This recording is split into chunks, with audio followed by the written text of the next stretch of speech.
Hello and welcome to my podcast. Do me a favor, subscribe to the John Keim Report wherever you get your podcasts. If you're watching on YouTube, hit that like button, hit that subscribe button. You can find us there as part of Ampire Media, Ampire. Always much appreciated when you tune in. Don't forget, you gold members doing the private Zoom Friday night, 7:30 Eastern time.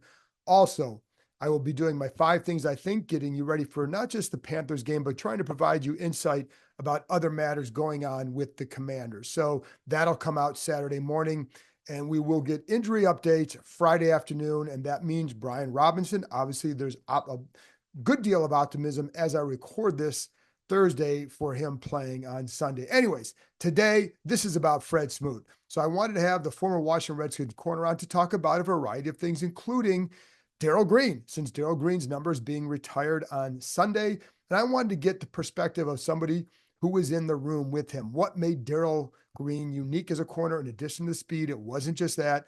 What did he learn from them? What can these guys impart to younger players even today? And then Fred's thoughts on the current corners and also Jayden Daniels. Some really, really good stuff as always. So not going to waste any more time. Here's my conversation with former Redskins corner, Fred Smoot. All right, Fred, always one of my more enjoyable conversations. But I want to start with Darrell Green. He's being honored on Sunday. You come here, you're playing with him, among others. What was it like for you playing with him? You know, he already was obviously long established when you got here, had a lot of reputation. What was that like meeting him and playing with him? First of all, it was unbelievable that I was meeting a guy that was in his 19th and 20th year. When those plays he made in 85, I happened to be 6 years old. So that just showed you how long he sustained high level play. But for me, they basically handed me the best professor at Yale when it comes to cornerbacks. So when I got here, I had him, I had Champ, I could pick Dion's brain, and all of them had a different view on how to get things done. If you go back and watch the film from my rookie year, and anytime me and Darrell was on the field together, you watch us come out the huddle, and he's always giving me a tidbit. He's always telling me 3rd and 5, they're coming outside. Watch for the play action. We're near half field. Just some little tidbit to keep me going. So as hard as he was on the field, he was even more conscious of off the field. And how do you become more than just an athlete? How do you become more than just somebody a part of the history of the franchise? You want to be a part of the history of the DMV. You want to be part of the community. So that's what he really ingrained into me. Those are 3 very different personalities that you walked into a room with. What was that like? Because then Darrell is going to be very different from Dion and from Champ. And I mean, all you guys, like, what was that like? Yeah. It was crazy. First of all, I remember walking in the first day with Coach Marty Schottenheimer, and I walked in and I walked into the meeting room. I had already had a previous relationship with Dion from college. We used to talk all the time. So I knew prime time. But when I walked in, it was the most sobering thing in the world because I walked right back out to Marty's office and said, "Why you waste that draft pick on me?" 3 Hall of Famers in here. He was like, "Go in there, you sit, you learn as much as you can, and you get ready to play some football." So hearing these voices, I remember one day I'm in there watching film by myself, and Champ walks in, and he's watching me watch film of Darrell Green. And he was like, "What are you doing?" I said, I'm just trying to watch him and pick up some habit. He was like, "First of all, only D Green can D Green. All right, you cannot learn his technique. You cannot study him unless you run a 4.140. You cannot do what he had to do." So I had to learn who I could pick up habits from and who I couldn't. And with Darrell, it was so hard to, how should I say, mimic what he does and how he does it. That more, it was mental. I picked up more mental from him than physical. And that's interesting because, you know, it's funny because he was obviously short. So I was going to ask you, like, from your corner's opinion, what made, we know the speed. But you can't just rely on speed. What made him a Hall of Fame corner just when first of all, when you watch him, but then when you were around him? Well, first of all, he leads in a different type way. He leads in a way of a father, of a granddad, somebody that just, I'm here for you to talk to anytime you need me to. No subject too big, no subject too small. And when it came to on the field with Darrell could get himself in trouble and get out of trouble quicker than any cornerback I have ever seen in my life. He could take the wrong step and it didn't bother him like it would some of us other corners where we give up a bad leverage. I'm supposed to be outside and I'm inside. He could bounce back from that. And then he had a knack to make the play right when you needed to play. And that's something that he did in the 80s, the 90s, the 2000s. We need a play. Darrell Green is the guy to go out there and make that play. I don't care if it's playing cornerback. I don't care if it's returning kicks. And he had a unique way of using his speed to be his biggest asset and not his biggest enemy. And I think some guys can be over athletic to the point where they think I can go out here and do it without my mental. He was never like that. So he played the mental game. Like he would find out, all right, if I got to check this number one wide receiver, what does he do well? I'm not letting him do that today. He's going to have to beat me deep. That was his thing. He's going to have to beat me deep. And too many people couldn't beat him deep. Right, for sure. Now, you come in with Marty Schottenheimer, who drafts you. Yeah. Darrell wasn't all that fond of Marty. Yeah, neither was Deion. Well, no, for sure. What was that like? Because I know, we remember being up in Carlisle and Marty showing Darrell how to catch a punt or how he wanted to field a punt. Did not go over well.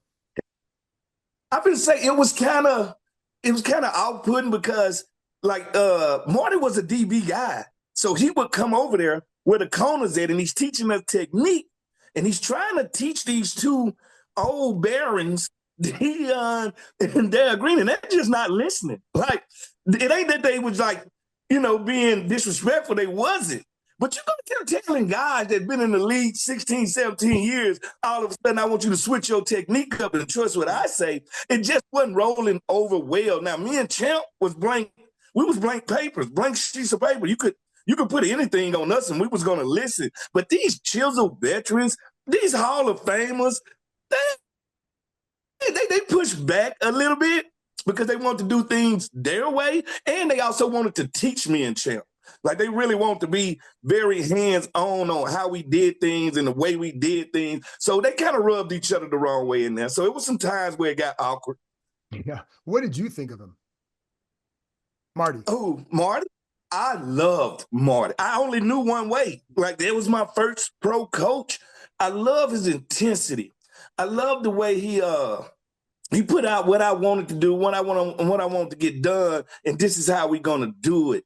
And I enjoy different type coaching. And Marty was a different type coach. Marty could go from a disciplinarian to the granddaddy effect in 5 minutes with tears coming down his eyes. So he cared.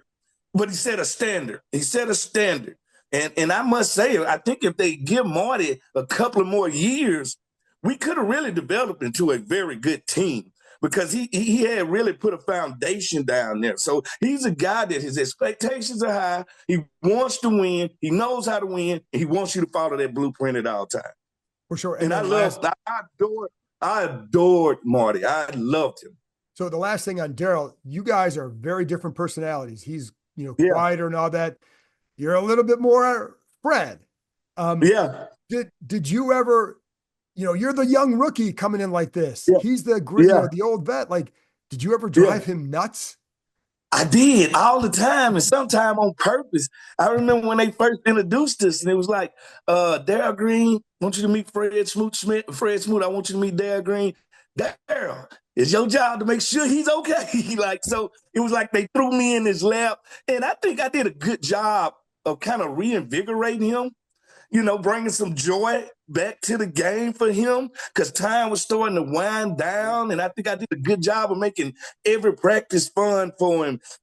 Every time we in the locker room fun, I would throw somebody left field at him. I would sit on him and poke at him and egg at him and just make sure he was enjoying his last couple of years playing. And I think that's why we're so close to this day is because of that. And Ray Brown told me that. Ray Brown pulled me to the side one day and said, you are making football for me a happy time again. Like you're making me want to come to work every day. And that was kind of my job at the time, especially with having all these leaders. You got to realize, Keim, my rookie year, I think I had up to 5 Hall of Famers on that team, maybe 6. It was yes, for sure. And then, because the other thing is too, Darrell has talked to Mike Sammerstill. He's talked to other players over the years. I know you've done that. What has changed about playing corner But what will never change about playing? In other words, like there are things that, Yeah. there's a different game now kind of, Yeah. but there Mm-hmm. are some elements of corner that are never going to change. What hasn't changed that you guys can help younger players with even now? Anticipation, no wasted steps, and it's still football, and they only going to attack you through your weaknesses. They study like we study. You don't stop some one week, you better stop it the next. Are they just going to keep repeating it, rinse and repeat, rinse and repeat? There's always going to be the thing. So all corners have an MO. All right, the way that we mold it, like they know about me. Oh, if you throw him enough, he will take chances. He will go try to get the ball. So all us come with MOs. A guy like St. Juice, when you look at him, he's not what you call a ball hawk. He's more of a nullifier. He's going to stay in between the balls and the wide receiver, and he's going to try to get PBUs. And the way he turns the ball over is through forced fumbles and other things. Now you got guys that like to really, really hawk the ball. That's your D'Angelo Halls, your Dre Blige. They like to really, really go get the ball. How we do the job won't change. The rules change. Right. And when the rules change, the new player has to adjust. But being on that island, being loved one day and being the worst player the next day, the ups and downs, the volatility of that position, the unpredictability of the position will never change. So what we try to tell the corners is, never get too high and never get too low, all right? Because you got to be a little bit insane to play this position anyway. So we tell them never get too high, never get too low, understand the task at hand, and have a book on everybody. If I learned anything from that big three I had with Dion and Champ and Darrell, when I left the league, I literally had a book on every receiver I ever played because their tendencies don't change. And I could always go back to this book and I'll be like, my first round with him, this is what happened. He did this, he did this, he did this. And if he was strong at the point of attack, now I need to know, I need to sit on this guy because he really wants to push me off. He don't really want to outrun me. So like I would keep my book, and every time I would play against somebody, I would add to that book and say, this is what he's doing now compared to what he did to me last time. So how much do you talk to the guys now? Any of the current players, and who picks your brain the most? Sam Steele, Forbes, like all of them. When you run into them in the hallway, they're very much sponges. And the first thing they say, man, did you see that play? This play? What did I do wrong on this play? Yeah, here your body position was wrong. I need to be a little stout at the run, at point of attack. If you get a little lower, you're gonna force them to throw over that cover two, come back down and tackle. Like so, I tell them to make the routine. All right, like always do that. Let your coach know this is my standard. This is how I'm gonna play. I'm only gonna get better. But these couple of things, I would never give up. And I also tell them, get your jersey dirty early. It's something about getting a tackle as a corner early. I really enjoyed that because now it made me loose for the rest of the game. So I tell them to get involved in the game early and often. And it seems to make quarterbacks want to go away from you instead of to you. How have obviously the corners are getting some, criticism or heat or whatever. Part of the job, Keim. Yeah, no. So what's been your take on and it's not, I also know it's not as simple as like, oh, it's all their fault because you got to get the pass rush. You got to get the safeties involved. There's so much more to it, but I am curious your take on what you've seen so far this season. I'm just not in a rush for them to peak right now. And I think everybody wants them to come out in the beginning of the season and peak. I knew they wasn't, not with a new coordinator, not with 3/4 of the secondary change. They had to go through some things together. They had to be battle tested. They had to learn each other's body position. What does he like? What does Jeremy Chin like compared to Quan Martin like? Like, where's he going to be at on his cover three? Is he going to leave me by myself if I'm playing this zone? Like, so it's so many things you have to troubleshoot. We don't really get to roll into mid-season unless that group been together for years. Luckily, I had groups that we've been together for years where me and Champ or me and Sean Springs could look at each other and change the play. We didn't even have to be verbal. Like, I knew how he wanted to handle it. He knew how I want to handle that situation. And that's why I don't think they at right now, Keim. I don't think they have troubleshooted enough to the point where they can play off each other perfectly. They're still learning each other. Do you think this group can get there and be effective in the second half of the year? Oh, yes, I do, because they had some of my defensive backs we never had. And that's a quarterback that can give you the lead that allows you to start to play pass coverage that allows you to start to go get the ball. If the score is 12-12, I can't make a mistake. Like, I can see a ball and want to jump it, but I'd rather just be safe. Well, they have an option to say, you know what, we up 2 touchdowns. I'm going to jump this route.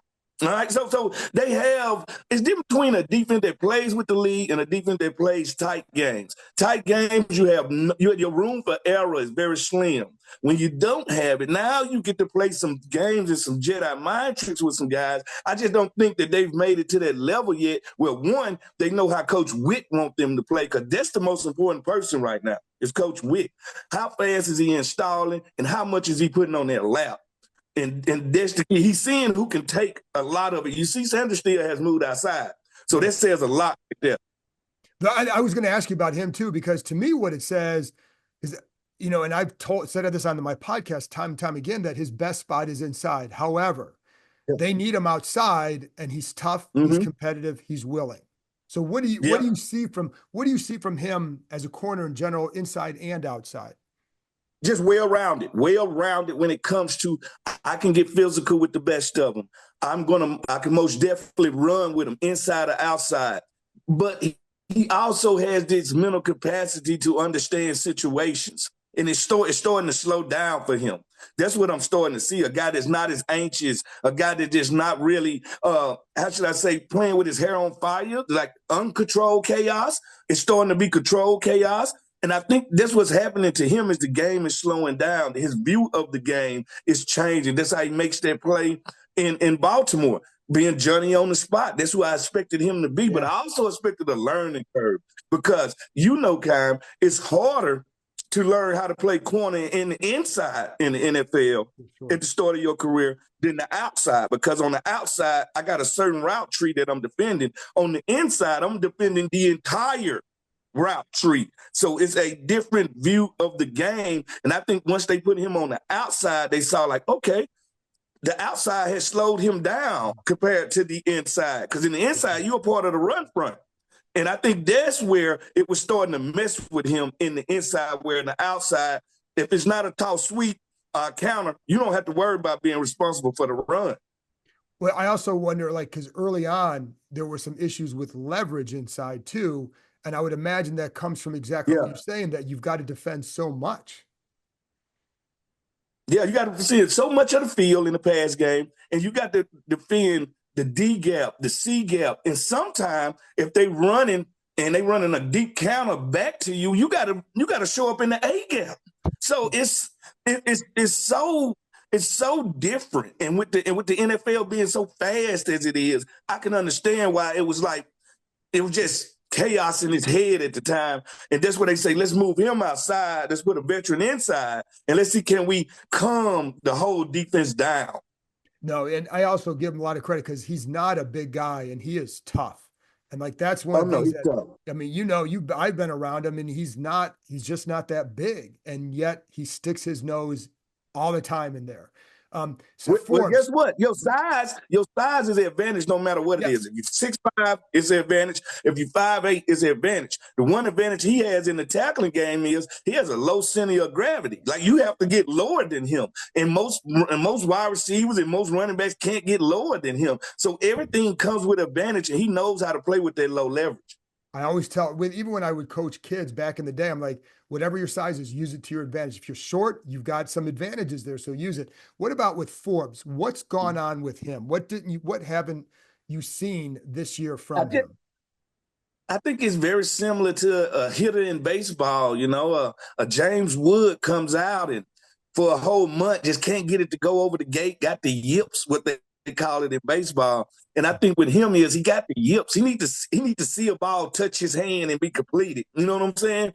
Like, I think he's an interception away. I think it has nothing to do with talent, Keim. It got everything to do with confidence. Like, confidence can't be bought. It can't be replaced. Either you have it or you don't. Right. And right now, he doesn't have the confidence he had coming out of college. Like, even last year, it wasn't the best year for no DB on his team, but he had this fire to him, And now it seems like that fire done died out. And what I keep telling him is, you have to endure.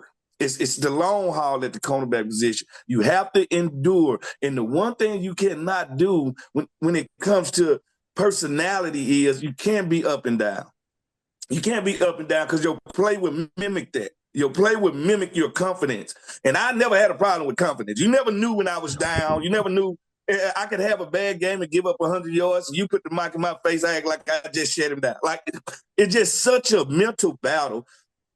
And that's the part I need him to win right now. It ain't the physical battle. It's purely mental. And he needs to see a play be made by him. He needs to feel the crowd love on him for a little bit. And then I think we get Forbes back.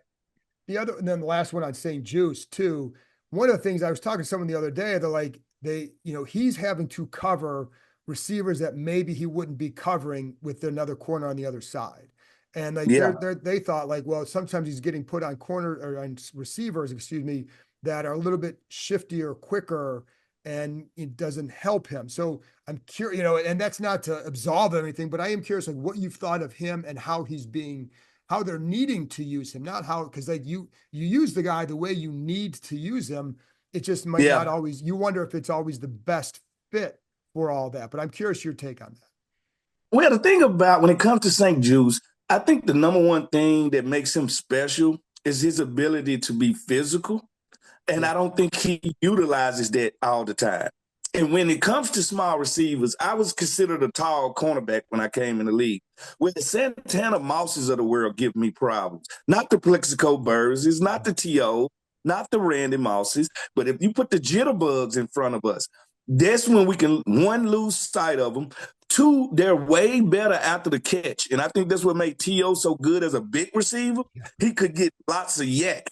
So I think what St. Juice is dealing with is I can stop this deep pass, but when it comes to these intermediate routes and these short routes, these receivers don't need but an inch of openness. And they're getting it against him because he's not being stout at the point. He's not making them run his wingspan. He's not literally jamming him and making it true effectively, making the quarterback come off of the guy and go to his next read. He is not doing it. And I think that's his only chance to survive because you're right. They are asking him to do a lot. They're asking him to take out number one receivers, and sometimes they're asking him to follow them. Yeah. So therefore, when we look at the scorecard after the game and he got 10 or 11 targets, if somebody throw at me 10 or 11 times and they beat me 6 or 7 times, y'all feel like I got beat like a drum, but I'm almost 50-50 when it comes to this battle. But he's getting tons of opportunities and tons of targets. It's his job. And I think that's where I think him and Coach Witt kind of bump heads is Coach Witt really loved ball hogs. He really loved guys that can get the ball back. And I don't think that's what St. Juice brings to the table. So if you're not going to get the ball back through interceptions, I need you to be stout at the point of attack so you don't have to cover the second or the third route once they break out of the huddle. You can just eliminate the first route and make him go off his spot and make him go to a number 2 or a number 3, and he's not doing it. Last thing then, Jayden Daniels. So what has, from a defensive player's perspective, what's jumped out to you about him? Poise. The leadership of a grown man. Humble to the point where he wants to just be one of the guys. He ain't came here and say, I'm the reason for the season. Just talking to him, I'm more impressed with Jayden Daniels, the person, than I am the player. Because his poise always showed me, it don't look like anything going to be too big for him. Meaning the stage will never get to the point where he's out there and he's just, it's going too fast, I don't know what to do. It's more of, if I don't know what to do, I got players I can lean on. I'm not afraid to lean on them. All right? They're not afraid to lean on me. Accountability. He does a good job as a young guy holding guys accountable. If you notice, look at our chart of missed passes. We don't have many drop balls here this year. The ball has been clean. That's the veterans helping him. That's a Zach Ertz helping him. That's Terry McLaurin earning his trust. That ball he threw in the fourth quarter to Terry in that end zone, Dion couldn't stop it. Darrell Green couldn't stop it. Tim Bailey nor I could stop that ball. Perfect placement. Ball left the guy's hand before Terry even came out of his cut. Put enough air under it so it can be soft, so it wouldn't be a bullet. I see guys been in the league 5 years can't make that throw. So it's unbelievable what he's doing. But here go the scariest part about Jayden Daniels. This is ground zero. This is the worst he could possibly be. Like, if you a Washington fan right now, I know we're excited about now. I'm excited about the future. Oh, yeah. I'm excited about the future because he's showing you not only can I be a franchise quarterback, I could be one similar to Pat Mahomes since I'm a triple threat, very much like him, that I don't need to Hill. I don't need a 1A receivers every time I walk out on the field. I'm a force multiplier. Right? A force multiplier makes everybody a step better than whatever you thought they were. All right, you thought Ertz lost a step. He didn't because he get to run a first route, a second route because this kid just got outside the pocket. All right, I can be a force multiplier. I can get inside if you run zone against me. This is the thing about a running quarterback. You paralyze my play call. Anytime I was going to play a running quarterback, I knew we were only going to run zone and zone blitz because they never want us to turn our back to him. Once he figures out this is what I'm going to get the rest of my life, he will dominate them because he understands now I get to bend that zone to my will. The first window you can cover. The second window, maybe. The third, you don't got a chance. And I think that's what he does. He bends these zones to his will, and he can only get better because he's going to start to see the same thing week in and week out, and he's going to realize nobody is going to turn their back to me anymore. You know what was amazing on that touchdown pass to Terry? He pumps it, then he has to reset, and he's drifting back, and he's still makes this perfect throw. I'm like, it was because it was amazing. And when you're watching live, then I went back and watched it slow down. I'm like, oh my God, that's like, how do you make it that accurate? I think the most impressive play I seen was the play against the Browns when he gets outside the pocket and hit Terry deep, right? Yeah. The thing I was looking at as a corner was when he broke that tackle in the backfield and he jumped. You remember he jumped? Yeah. He jumped in the air, Keim, looking down the field. Like he jumped in there, not looking to where I'm going, looking down the field. He hits the ground, still looking down the field, and just launches it. That's uncoverable. That's undefendable. That's next level. That's first phase, I'm a passer. Second phase, I'm a runner. Third phase, I'm a runner that's running to pass. He showed me that early with that touch. I said, that's scary. That's real scary. It sure is. Fred, thank you very much. Always love the insight. Thank you very much, man. Anytime, Keim.